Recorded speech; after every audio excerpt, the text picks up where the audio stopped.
Well, happy Tuesday afternoon to you.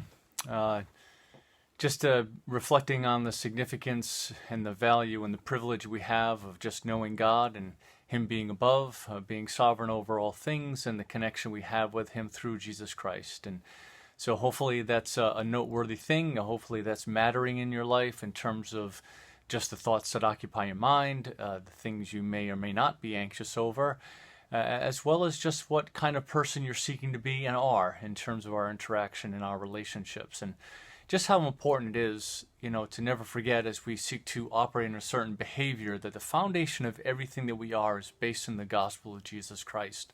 The good news of Him coming to the earth to reveal to man just the character and nature of God, and then eventually hanging on a cross, dying there so we could be made right before God. And I certainly reflect on that as we are in these Beatitudes and we're in this portion where Jesus says, "Blessed are the pure in heart, for they will see God." But let me just read all of them just to kind of refresh our memory, to reinforce, again, these character traits that Jesus desires in terms of those who are part of His kingdom. But blessed are the poor in spirit, for theirs is the kingdom of heaven. Blessed are those who mourn, for they will be comforted. Blessed are the meek, for they will inherit the earth. Blessed are those who hunger and thirst for righteousness, for they will be filled. Blessed are the merciful, for they will be shown mercy. And blessed are the pure in heart, for they will see God.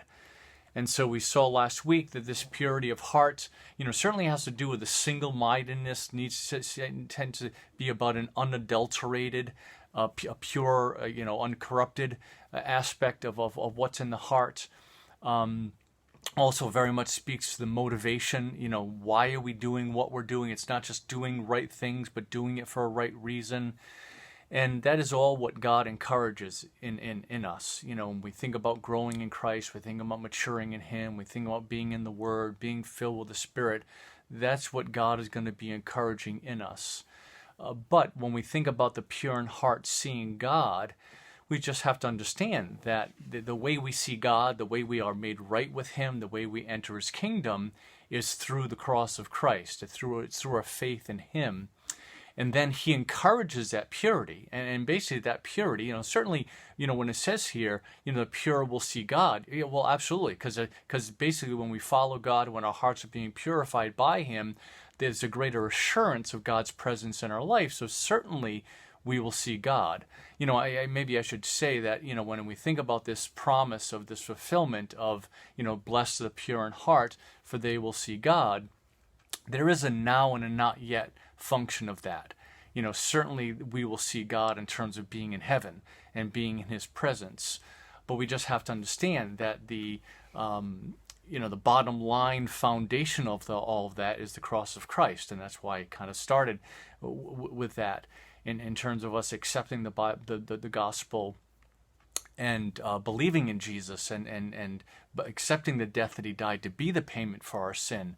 And that is the good news, that God comes to redeem those who are not pure in heart and makes us right because of who Jesus is and because of His righteousness, so we can have standing with God and we can enter His presence in terms of being in heaven. And then what He encourages in our life is this pure, being pure in heart.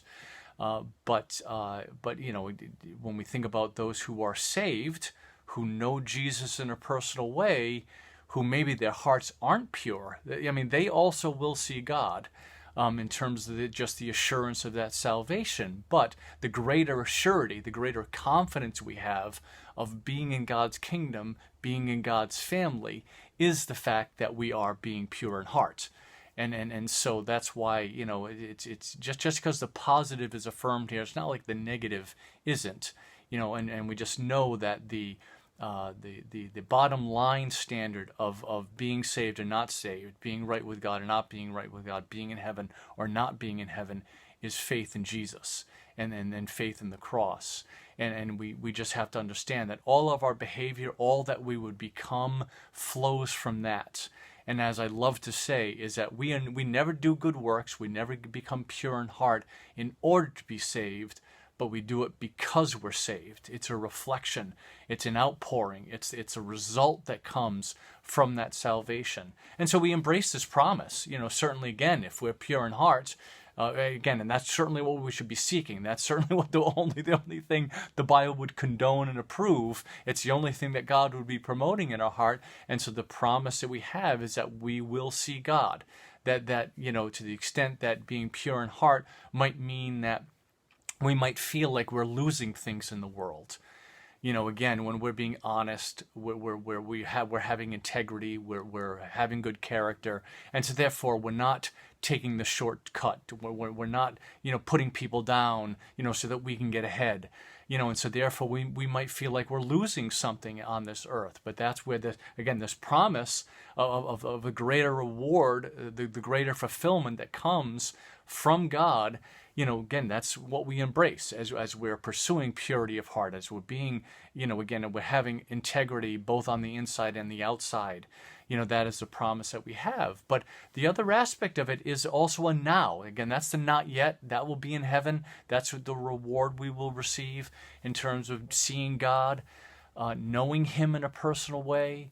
I love the description that Revelation gives of heaven where, there will be no sun because God's light will be the thing that lights our lives. And to me, that's the expression of that connectedness, that what it will be to be in heaven without the corruption of the sin nature, without the corruption of Satan, without the corruption of the world. To see God. To finally be in His kingdom and not deal with all the vagaries and circumstances and destruction and death and sadness and just a temptation, all the brokenness that we experience in this world. For the pure in heart who are trying to pursue that purity, that they're pursuing inside themselves, they're trying to encourage it in the world and reflect the model of that to others.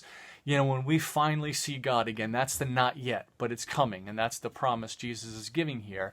But the other side of that is, again, there is a now part of that, and it's much like the meek inheriting the earth, that the meek will inherit the earth because they'll understand what the earth is for, and so therefore they'll find a place of contentment and value and satisfaction in the world, and then not need all the things the world needs to fuel itself.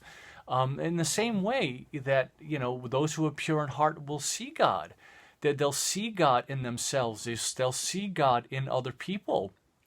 They'll be able to recognize how God is moving and how He's working, maybe even in the presence of things that are bad. As God is pressing His goodness, all things work together for the good, for those who love God and are called to His purpose. Again, that they'll see the good, not necessarily good for themselves or even for others, but the good, the greater good in terms of what God is accomplishing. Again, the pure in heart will see that. I mean, two verses that come to mind in relation to this is what Jesus does say, that those who love me will follow my commands, and that I too will love him and show myself to him. And so what Jesus is saying, and that's John 14:21, a little bit of a paraphrase there maybe in terms of the way I quoted that.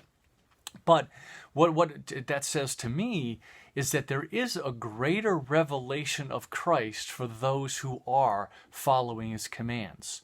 Those who care about His kingdom, care about His standards. They're being pure in heart. They're not just doing right things, they're doing it in right ways. But again, there's this single-mindedness, there's this godliness that they're pursuing. Well, guess what? Jesus personally, He says, I'm going to reveal myself to him. Not that the Father or the Spirit wouldn't be involved with it too, but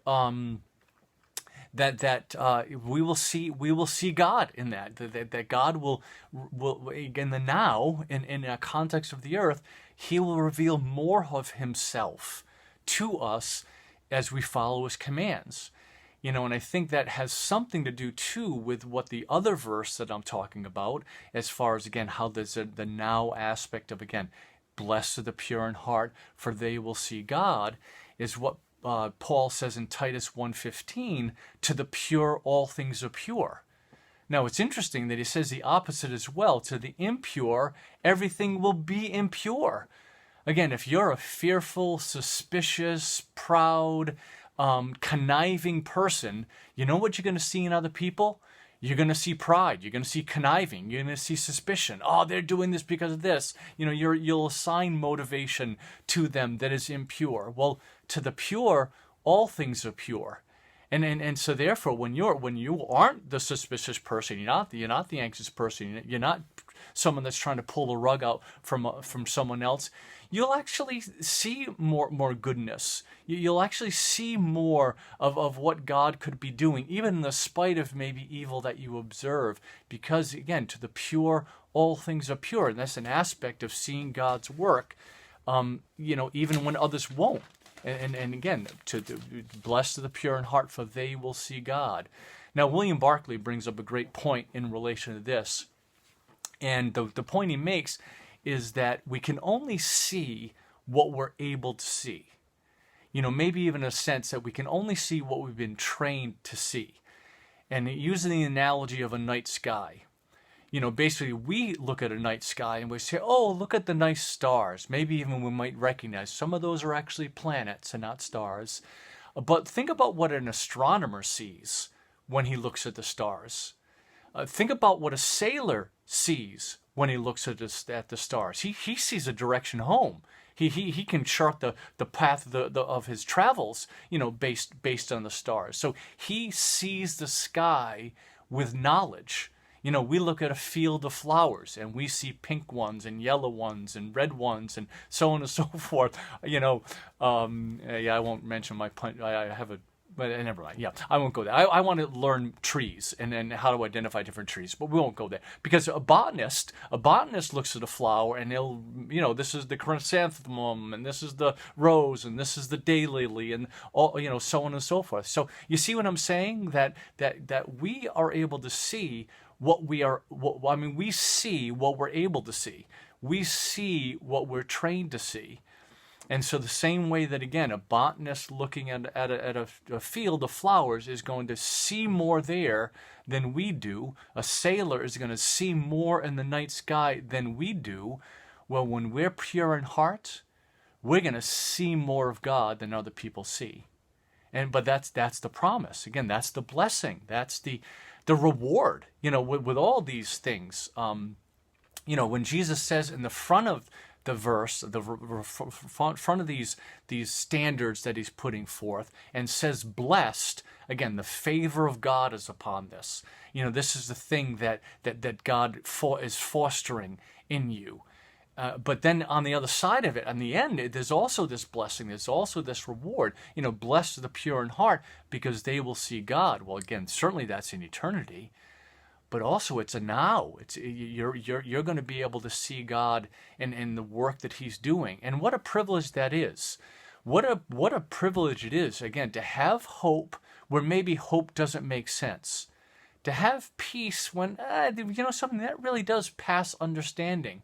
To have contentment just because of knowing whose we are and who we are, knowing that God is always working. I love the verse in 2 Corinthians when it talks about, daily we are wasting away, but on the inside God is renewing us day by day.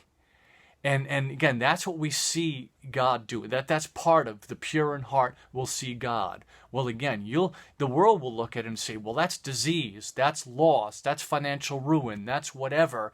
And what we see is, on the outside I'm wasting away, but on the inside God is renewing me day by day. And the Christian life is not always about blessing. It's not about wealth. It's not about prosperity in terms of this life. It's about prosperity of soul.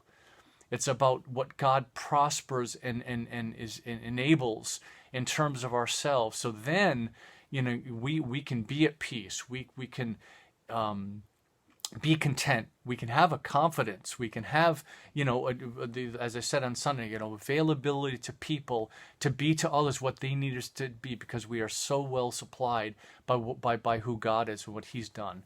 And so just realize that, again, as we make ourselves available to God, again, we pursue the Word, we pursue the Spirit, we pursue prayer, we pursue worship, we pursue fellowship, to have all these things developed in us. Well, again, as our hearts are purified, that we're following the standards of God, that our motivation is also pure, well, the promise is you're going to see God. And that is a blessing. That again, you remember the MasterCard commercials, it's do this and it's $50, do this, $50, and this is priceless. Seeing God working on this earth, seeing God work in your life for you to mature, for you to overcome sin, for you to evangelize and witness and have the opportunity to bring someone into the kingdom of God, to see God's work in other people, to see God working through circumstances, seeing God do good even out of bad, priceless. And that's why, again, we have to be pure in heart, because again, that's when we see God. Well, God bless you, and hope this is an encouragement to you today.